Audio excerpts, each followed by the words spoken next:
The world's population is expected to double within 30 years, with twice as many population and double the need for natural.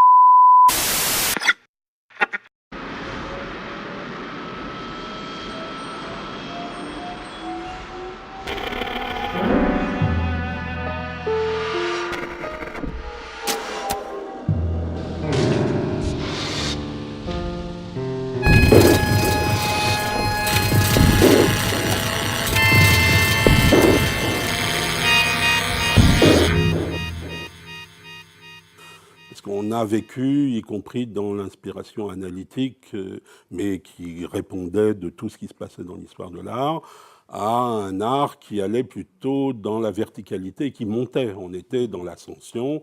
La sublimation freudienne nous faisait toujours porter les yeux plutôt vers le haut.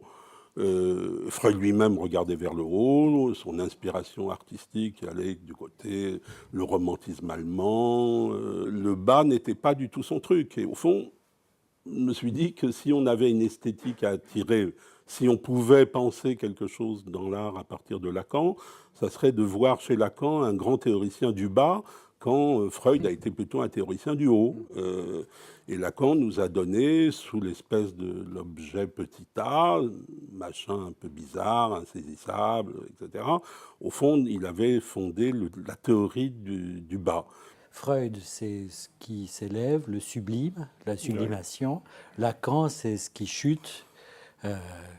Bon, les choses sont articulées, parce que je me souviens de vous avoir entendu parler de la Vénus de Botticelli, hein, qui est en même temps un tableau qui représente la féminité dans son état d'émergence sidérante de beauté, et en même temps c'est le produit de la section des génitoires du père tombé dans l'océan. Donc finalement ça combine le sublime et l'horreur la plus absolue. Absolument. Il peint en effet ce tableau, la naissance de Vénus, qu'on voit partout, y compris dans les vitrines de pharmacie. C'est tout de même l'art à la portée de tout le monde.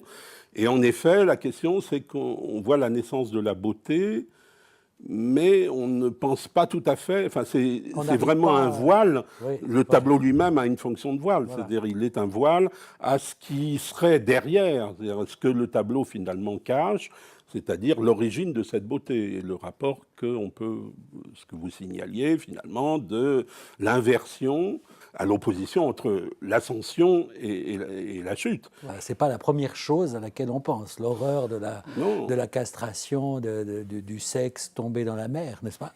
Et en même temps, cette chute, elle est à la base, à l'origine du tableau. Donc on a vraiment cette dimension de l'objet en psychanalyse, enfin de l'objet réel, de l'objet de l'angoisse, de l'objet qui surgit, finalement d'un objet effrayant que l'objet lui-même dans la vie voile. Mais oui, mais il y a dans le tableau qui voile, il y a un, si je puis dire, un objet qui n'est pas tout à fait un objet en lui-même, mais il y a une trace véritablement de la chute présente, qui est l'écume.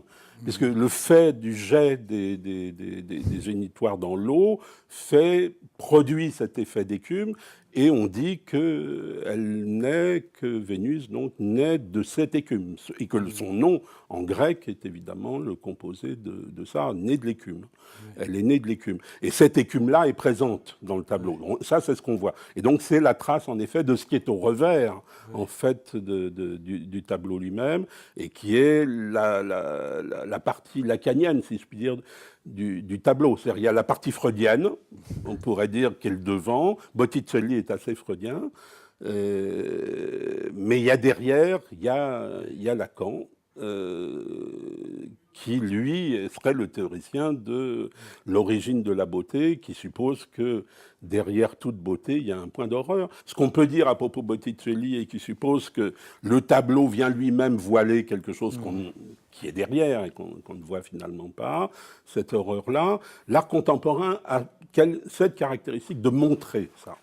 Et je pense que c'est ça la puissance des artistes contemporains. C'est de montrer cette épiphanie du réel-là, ça visait ça, c'est-à-dire cette capacité que des artistes ont de montrer ce point d'horreur éventuellement, mais de le montrer, pas forcément de le représenter, mais d'avoir en effet ce signe de la main qui vient indiquer quelque chose qu'on ne voyait dans l'art ancien pas du tout. Mais t'es dit, au fond, il y a une fonction de l'art qui est une fonction de monstration. Au fond, et dans cette fonction de monstration est incluse l'idée du dévoilement.